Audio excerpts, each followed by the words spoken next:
Wow. Good morning. Welcome to the Unitarian Church of Los Alamos. I am Rebecca Howard, and I am a worship associate for this congregation. Our minister, the Reverend John Cullinan, is off today, and I am delighted to welcome our own Tara Adams.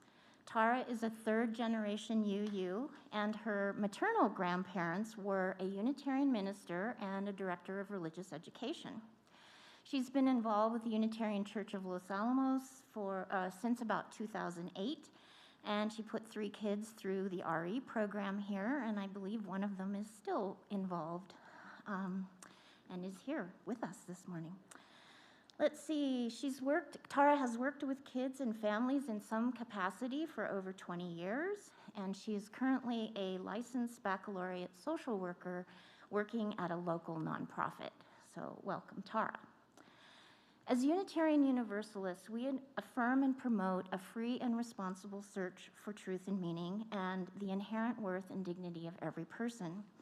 Whoever you are, whomever you love, wherever you are, I forgot to take my mask off, on your life's journey. Mike's probably frantically waving at me there. Whoever you are, whomever you love, wherever you are on your life's journey, you are welcome here. If you're joining us for the first time, we invite you to talk to any of us after the service and return again next week when Reverend John will be back in the pulpit. I believe he'll also be in his office this week. You can contact him there. Unfortunately, we don't have coffee service today, but many of us will be around after the service. I really don't see anybody new. Again, welcome to all of you, whether you are watching the live stream or are here with us in the sanctuary. We're glad you are with us.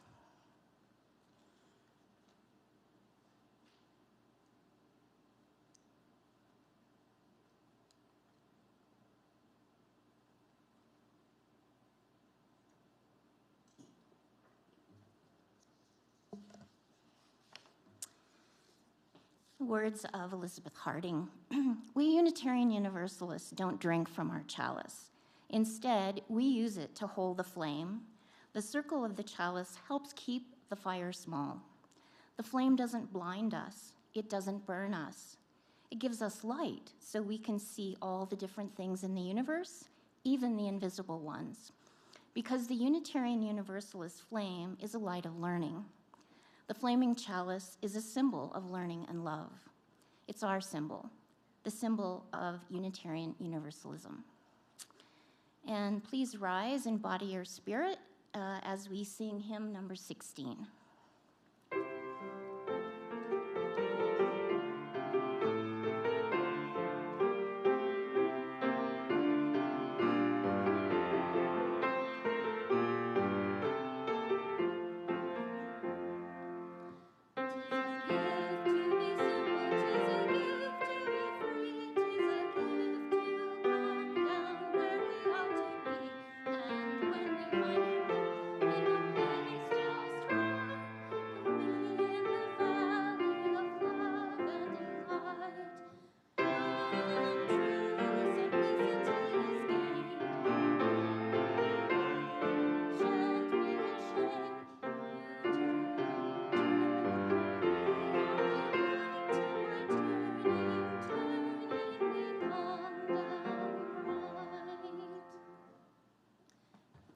Please remain standing for affirmation, which I will get the words up for. Love is the doctrine of this church. The quest for truth is our sacrament, and service is its prayer. To dwell together in peace, to seek knowledge in freedom, to serve life in fellowship, to the end that all souls shall grow in harmony. Thus do we covenant with each and with all. Please be seated. I apologize. I'm not used to walking and chewing gum at the same time.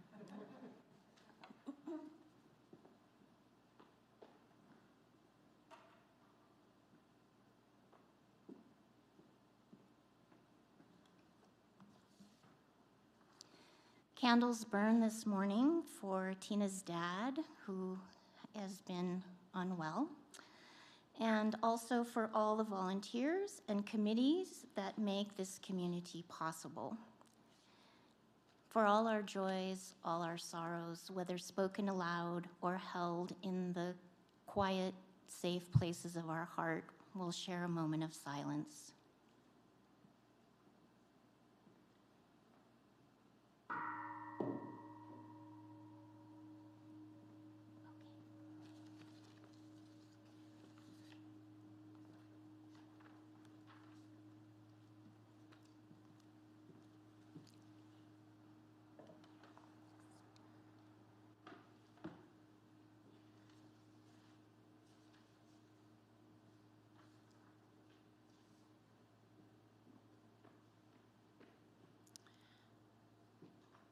This morning, I wanted to read, and this ties in with my message today, I wanted to read one of my favorite poems on children by Kahlil Gibran from the prophet.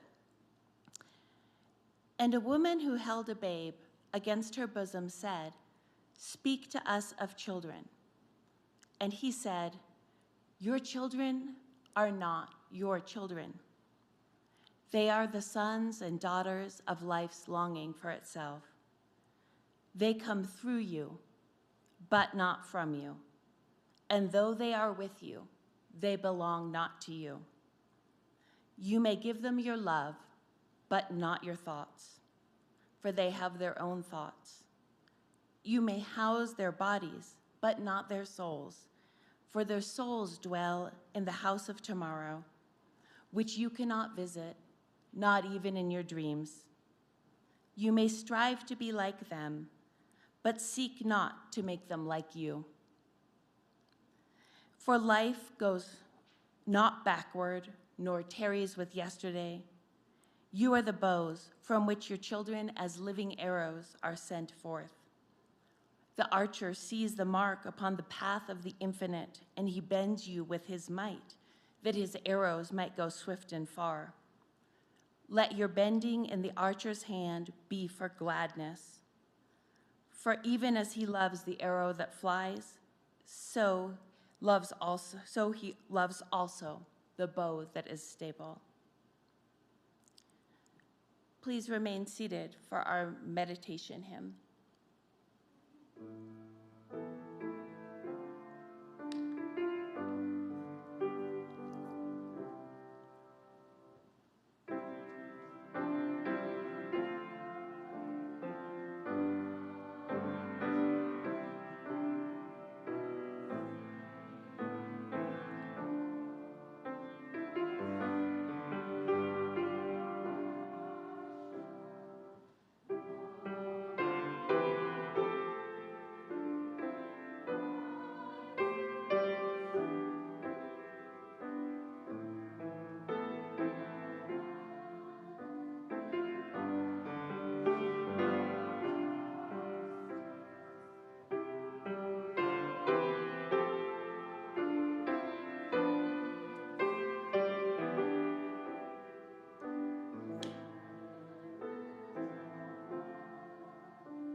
Did you know kids have rights?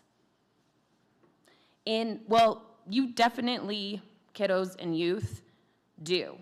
You have rights as a kid, as a youth. In 1989, the United Nations, which is an organization made up of 193 countries that promote peace and human rights, adopted the rights of the child at one of their meetings. That is the United Nations flag up on the screen. There are 54 rights of the child that the United Nations named at their meeting. So I'm going to let you know some of them today. all children are included in these rights.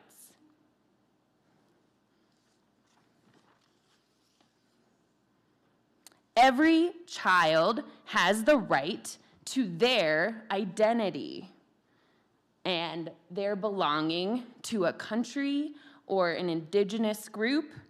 They have a right to their culture, their language, their name.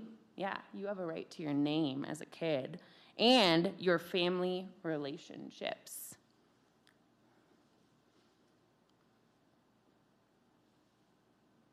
Every child has the right to express their thoughts and ideas through talking or art or writing or any other form of expression.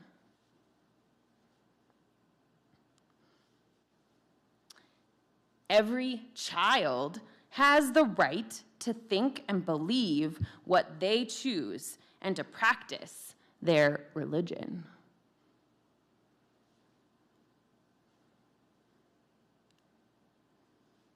Every child and youth has the right to enjoy food to eat and water to drink so you can grow.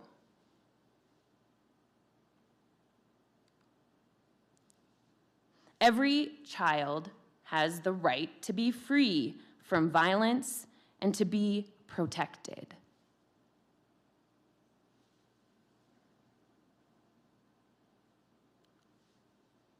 If you are a refugee child escaping from violence, you have rights to be given a new home and protection, and if you are separated from your family, you have the right to be reunited with your family.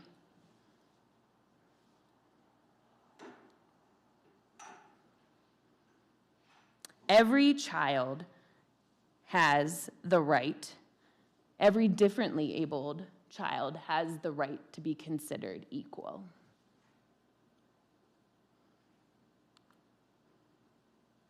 And every child has the right to the best possible health care.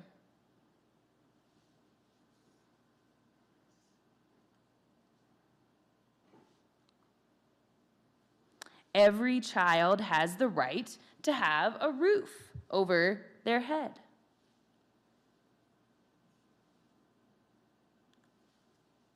And every child has the right to education and learning. And the best one, every child has the right to play. So these are just some of the rights of a child, right? So Nina, you have some rights. You have rights as a kid. That's pretty cool, huh? Yeah, that's pretty awesome. And so raise your hand if you like those rights, especially the play one. I like that one a lot. Yeah. So I know I like those rights of a kid and a youth. So you know now that kids, you have rights, all right? And you can even check out this awesome book from your library or here at our church library. It's called I Have the Right to Be a Child, and it talks a little bit more about those awesome rights. So today at the intention table, we are making thank you cards to those people who work to protect our rights as children and adults. So we are writing thank yous to healthcare workers and teachers to spread the love. So remember your rights, and remember that kids and youth have rights too.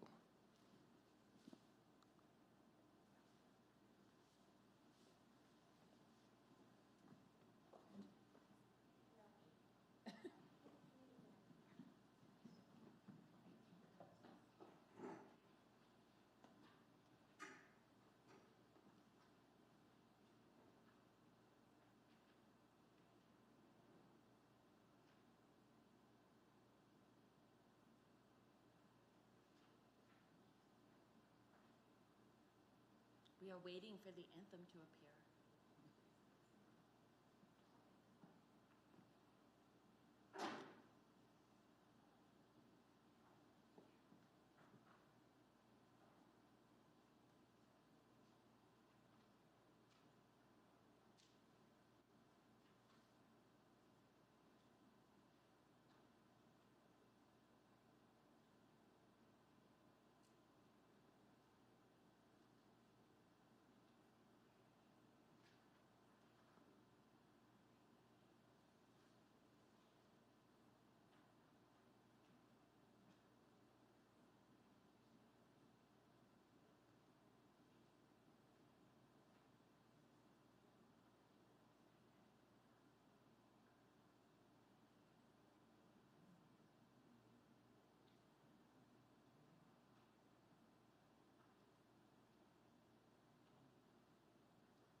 while we're figuring that out, I'm just thinking of how grateful I am to everyone during this pandemic who's been the person responsible for figuring out what is wrong with the technology.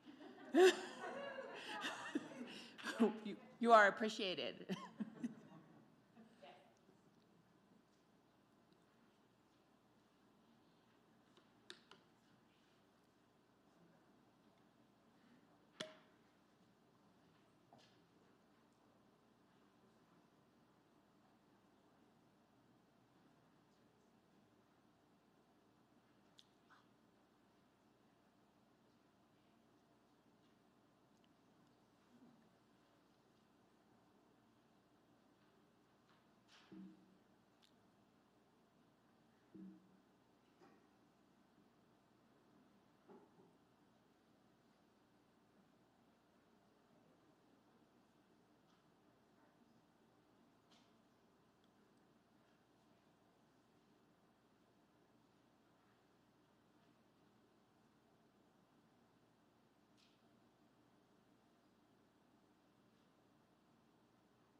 Okay. Okay. Yeah, it'll be nice to come back to. It's a beautiful piece. So.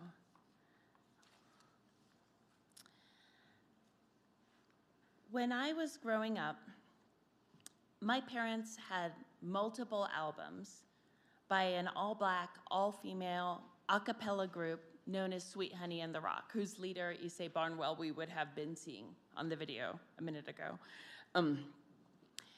Hopefully, some of you are familiar with their work.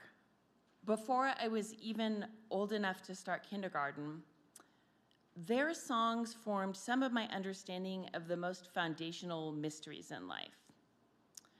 One song, Breaths, which is in our teal hymnal, taught me how to understand death. I learned to think of the world as sacred and as ordinary things as imbued with a spark of the infinite. Many of Sweet Honey's songs were about struggles for freedom. And I learned to understand the world as a place in which freedom was not guaranteed, and in which to be a good person meant to fight for freedom for those who do not have it. One particularly special song was arranged with the poetry of Kahlil Gibran's On Children. And this song taught me as a child who I was and what was my purpose. Your children are not your children. They are the sons and the daughters of life's longing for itself. I don't suppose I often stopped when I was young to think about the fact that these understandings are not shared by everyone in the world. I became a parent for the first time at 22. There were many things that surprised me about parenting: the bone tiredness of caring for an infant, the unexpected challenges of boredom and depression when doing something I had always wanted to do with my whole heart. Even the fact that I didn't really need to pick a crib because my child would never sleep in it. Nothing, though, surprised me more than landing in the center of a heated controversy over who should have control of our relationship, myself or my child. As anyone who's ever parented has learned, the world is full of opinions about how each of us should be parenting our own children.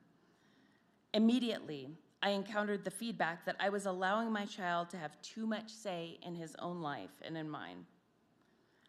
The unspoken theory seemed to be that children are chaotic and perhaps amoral, and that any order and morality was enforced by the adults in their lives.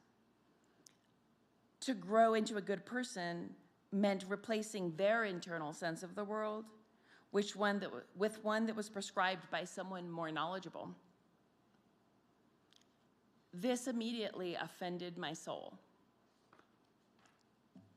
In order to buttress myself and my child against this unwanted criticism, I found every piece of evidence that I could to illustrate that I could safely trust my child to guide our relationship. I remember reading a book called The Continuum Concept, The author, Jean Liedloff, spent a couple of years living with the Yacana people in South America, during which she formed the theory that evolution had prepared children to encounter a kind of intensive nurturing almost absent from modern American life. I lay in bed sobbing with this book beside me as I tried to wrestle with what I thought was the untold damage I must have caused my only son by allowing him to cry without me for as long as 5 minutes. I spent too many of the next years of my life struggling between the poles of behaviorism and attachment parenting, authority versus trust, engaging in an endless series of attempts to self-correct from being either too weak or too mean. I added 2 more children to the struggle, and we soldiered on, doing the best we could, until 2 of them turned 18. And I could say, it's yours now. My oldest is now 24, and my youngest is 16. I finished degrees during their lives in early childhood education and social work, and I've since worked with many families of many configurations and many values in an attempt to help them meet their goals. My conclusion about what makes good parenting after all this is summed up by a quote from some unattributed genius whose name I have been unable to find. Hold the feelings and hold the line. This is a way of saying that balance is key. Too little empathy is harmful, and so is too much personal identification with a child's feelings. As parents, we're called to lead, but not to coerce. The more we can be with a child's emotions without trying to change them, either by cracking down or by just giving them what we think they want, the more capacity they develop to understand and regulate their own emotions. At its core, it all takes me back to the initial guidance I was given by Sweet Honey in the Rock and Kahlil Gibran. You can give them your love, but not your thoughts. They have their own thoughts. You can strive to be like them, but you cannot make them just like you. This, I think, is what it means to be in a respectful relationship with a full human being over whom you are in a position of stewardship. As interesting as that all might be, at least to me, this sermon is not ultimately about my own personal journey as a parent. Rather, I offer this as a point of departure. I think because many of us, at least of my generation, can relate to the insecurity and fear of screwing things up that I dealt with in my own parenting. It's hard to even talk about children without taking a moment to reflect on how we've raised our own, if we've had that opportunity. The struggle of parenting is about finding right relationship. And so is the struggle of resourcing the other children who live in our shared world. I currently work at a local nonprofit whose overarching purpose is child well-being in the community of Los Alamos. I'm a social worker, and my particular wheelhouse is what we call case management. At its best, case management can be described as having the job of resource Sherpa. It is my job to find out what a family needs, where they need to go, to help them to access the correct supplies, to support them as they encounter seemingly impassable inclines, and ultimately to get them to the top of whatever mountain they need to climb. This job puts me in contact with multiple systems: educational, health, and justice systems, the Child Protective Services system, and a maze of government entities and state contracted services that offer housing, food supplementation, behavioral health care, and domestic violence advocacy, to name just a few. The Annie E. Casey Foundation publishes an annual report called the Kids Count Data Book. It evaluates child well-being based on key indicators related to economic well-being, education, health and family, as well as community characteristics. In 2021, among state-to-state rankings for overall child well-being, New Mexico was 49th, followed only by Let's see if you can guess. Mississippi. I used to think, as many of you probably do, that the problem is just a lack of funding and poverty. And those are indeed significant problems. However, from everything I've seen, the problem is far deeper and harder to fix than a simple lack of resources. And it has in no way spared the affluent community of Los Alamos. To begin to understand why being a child is such a problem in New Mexico and in the wider US, I will introduce one shocking fact that I learned in a child welfare class in college. The first case of child abuse tried in the US in 1874 was brought by the American Society for the Prevention of Cruelty to Animals. As a society, we knew that we should protect animals before that we knew that we should protect our own children. At that time, there were no laws that protected children from the abuse of their parents.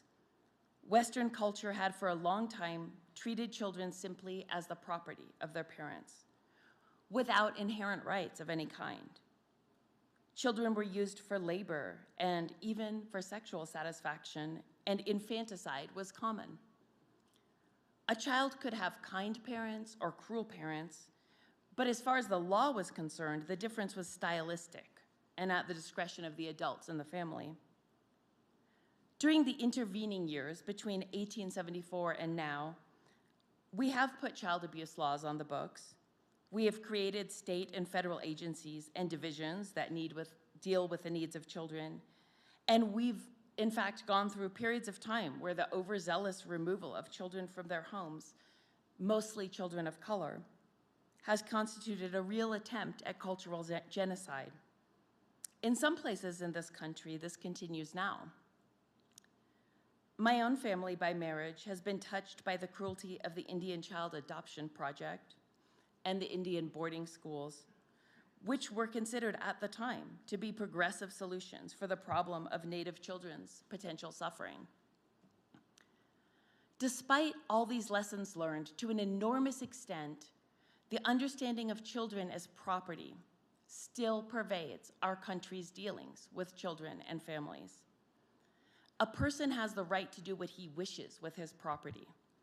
He makes all the choices regarding his property, and his property is not taken from him because it becomes cracked or worn or even shattered into bits. According to the CDC, violence against children and youth is common globally. An estimated 1 billion children, half of all the children in the world, are victims of violence every year. At least in the US, far and away, the children most likely to be abused and neglected are our very youngest, with the worst rates of maltreatment for children under the age of 1 year old. In fiscal year 2020, Health and Human Services recorded that over 90% of abuse reported was by one or more of the child's own parents. Most maltreatment of children doesn't come to light, so it's hard to estimate the true extent of the problem. However, we now have some sobering data from the retrospective reports of adults who were, as children, victims of maltreatment. And that tells us that abuse and neglect are common across communities by race and socioeconomic status. We now have 25 years of high-quality data to tell us that the effects of child maltreatment are higher risks of lifelong poor physical and mental health, increased risk-taking behaviors, higher likelihood of substance abuse problems, higher likelihood of incarceration, or of being either the perpetrator or victim of domestic violence. We now know that child abuse impedes brain development, resulting in developmental deficits in language acquisition, learning, social and emotional growth, and an increased likelihood of receiving a mental health diagnosis. We can actually see the difference when we look at the brain of a child that's been mistreated.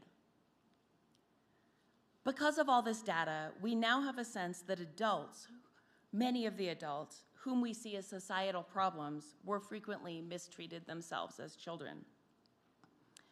The current narrative of the child welfare system in response has shifted to the very positive sounding position of family preservation.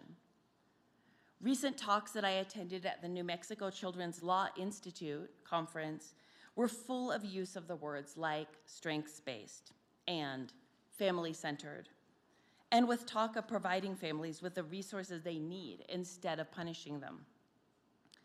I am in favor of all of those things, and I have stood on that soapbox many times myself. I will admit to you that I find it much harder to remain on that soapbox now that I've seen the implementation of these ideas in New Mexico. The child welfare system in New Mexico is starved of support, suffering constant staff turnover, impossible caseloads, and very little time to do the one job that it must do, keeping children safe. It strikes me now as a machine that sucks caring professionals into its gears before grinding them up and spewing them back out with symptoms of vicarious trauma. Good people try to do the right things, but without any of the tools that they need, neither time nor funding nor personal emotional support. Overlaying an idea such as family-centeredness or family preservation over this kind of dysfunction cannot address the problem, only cloak it in new vocabulary. New Mexico will never change its position on the child well-being list with vocabulary. At the end of the day, when a child is left in a home where a parent is intoxicated at all hours, or brings dangerous people into the home that hurt the child, or leave deadly substances within easy reach, or fail to feed the child regularly and get them to school, when that parent is erratic and often cruel, when that child's mental health is deteriorating and they repeatedly run away to get out of the situation, the words family preservation are cold comfort to me. It's hard to hear that our next move in a case like this will be providing resources when that means a referral back to me to try everything I already tried, with the end result that that child is not safe. I work with a lot of families touched by domestic violence in Los Alamos. The other day, it occurred to me how it might sound if we applied the favorite memes of child welfare to the violence we see between adults. We just need to give the offender resources. The goal is to preserve the family. We need to give this man every chance to reunite with his partner. Picture saying that to a woman whose face is swollen after a brutal attack. Given that marriage and co-parenting are serious commitments that adults undertake, hopefully of their own volition, why is it that these phrases sound so disturbing to us in relation to the safety of an adult when we repeat them all the time with regard to children? I propose that we're suffering an ethical blind spot, that our bias still causes us to think of children as less than fully human with full natural rights. It's true that the outcomes for children removed from their families and placed in out-of-home care are often truly awful. But for some reason, that realization does not cause us to invest in and fix those systems, to make them safe and nurturing for children who need them. There's no idea or catchphrase powerful enough to win the day without the resources we need to implement it. Every parent I have the pleasure to meet is trying their best. Even the ones who cannot provide the most fundamental nurturance for their child at the time that I meet them. Every parent whose child is in danger was themselves a child who was in danger and never got out, or who jumped from the frying pan into the fire. When we fail a child, we fail that child's children to be, maybe even their grandchildren. Whatever the solution is to the problem of children's suffering, we haven't found it yet. When I meet a child assigned male at birth who has always known that she is a girl, but whose parents treat her identity as a discipline problem, I know we have not found it yet. When I meet a kid who knows they need therapeutic help but cannot get it because their parents don't believe in mental health care, I know we have not found it yet. We're working with ideas that don't serve us, each of us trying to do right based on what we know, how we were raised, applying inherited ideas that don't recognize the full human rights of an individual person who is a child. We often begin sincerely, but then insist on simple narratives when engaging in the complexity of individual children and families' lives is too daunting. Your children are not your children. They are the sons and the daughters of life's longing for itself. If we saw children as fully human, we would decide any situation regarding their welfare not on popular sentiment or on the newest risk assessment tool, but on a careful and thorough examination of that child's individual needs. We would protect children at the same time we keep them in relationship with the people they love. You don't have to live with your parent to experience them as an adult who loves you and whom you have a relationship with. That is important. And you don't have to lose brothers and sisters, aunts and uncles, tribes and communities because your parent needs help learning to care for you. If we saw children as fully human, we would call the mistreatment of children unacceptable. No matter whether the offending party is a parent or a stranger or someone in the system that's supposed to help them. In anti-racism circles, we often talk about impact versus intent.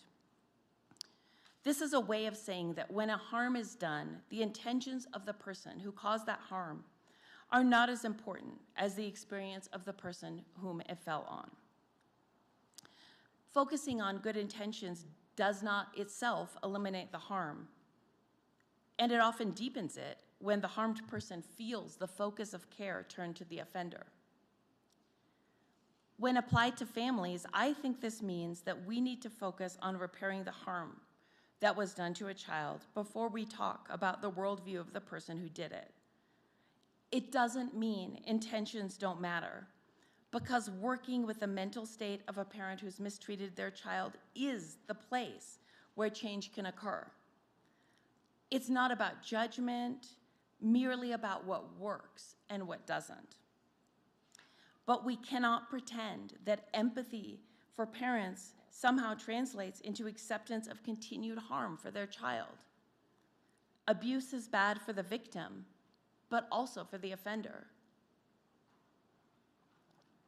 This is not ultimately just about child welfare systems. It's about the way that we center a teacher's discomfort with using different pronouns over the vulnerability of the student who needs to hear them. It's the way we have to leave off advocating for a child when we can tell we're making an adult in the room uneasy by doing so. It's about educational systems that set arbitrary lines and then spend 13 years telling children that they have failed to meet them instead of moving the made-up line. It's about juvenile justice systems that warehouse the kids with the most profound trauma. It's about parenting practices that substitute coercion for leadership, or parenting practices that resign leadership altogether, leaving children unable to cope with chaotic situations. Here are some things that we need. We need to ensure that government-funded, safe, and developmentally appropriate child care is a right. We need to make medical care and subsistence a non-negotiable right.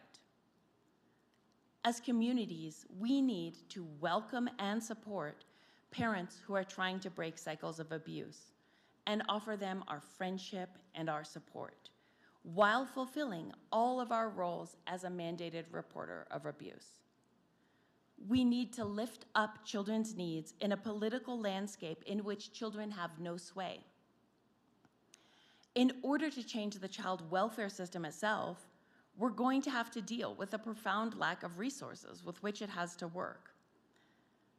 Child welfare jobs can't be low paid, always on call, and impossible to do well. We can't just fund prevention because it sounds better and neglect intervention with our most vulnerable children.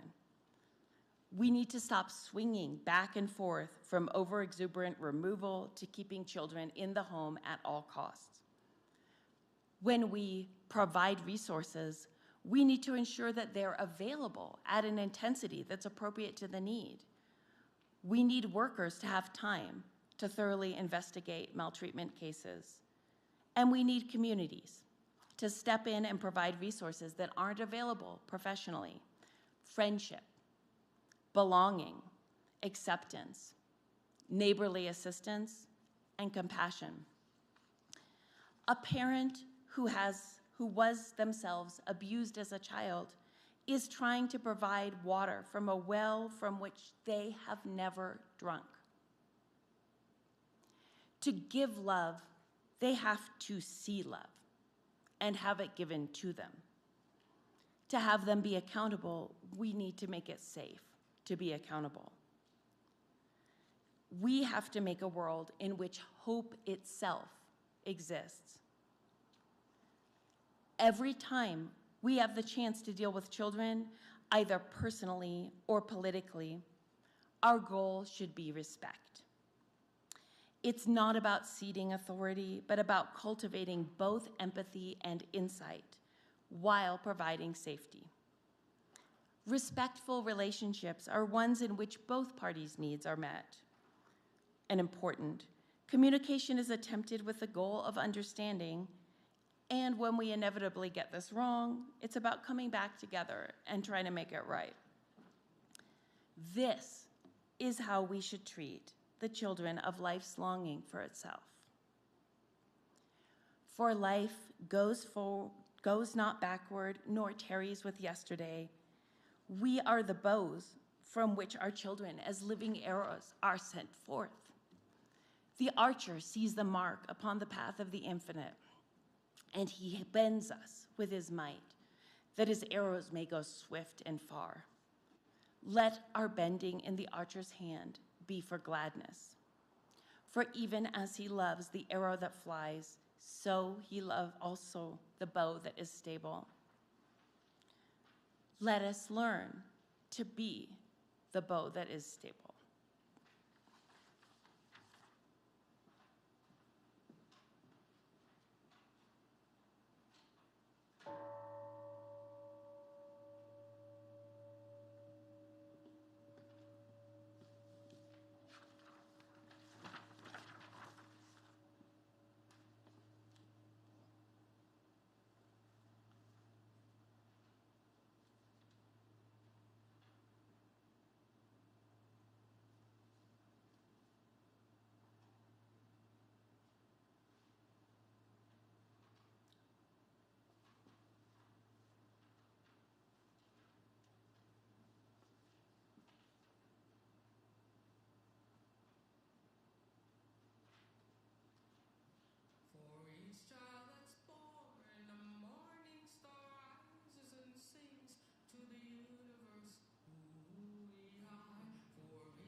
Thank you, Tara and Tina, both, for giving us something to think about that I have to admit I have not previously considered in this way. I have one announcement before we move on. Oh, wait. What am I? There. The Family Chapel and Family Covenanting workshops with Reverend John and Tina will start next Sunday at from 1 to 2 p.m. In your order of service on the back, there is more information about how to register, and I'm sure you could ask Tina if you have any questions.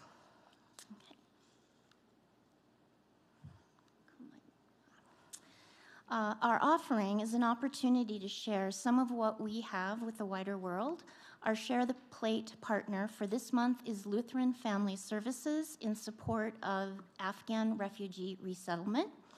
Funds are needed for expenses incurred in setting up new households, particularly items that should not be secondhand, such as mattresses and bedding. 100% of all offered this month will be given to our partner.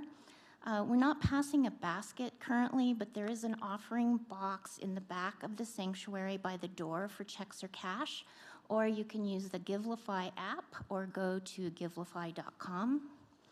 May the offertory music lift your spirits and provide a moment for you to consider what you're able to give, and may what you give bring you joy.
When I say go in peace, I don't mean go in mindless oblivion.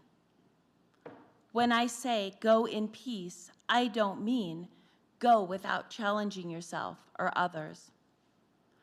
When I say go in peace, I don't mean go in utter ease and comfort. When I say go in peace, I mean go in peace, seeking justice. I mean go in peace, committed to equal rights and opportunities for all. When I say go in peace, I mean go in the peace that is created when together we build communities of true solidarity, deep compassion, and fierce, unrelenting love.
It's nice to see you all this morning.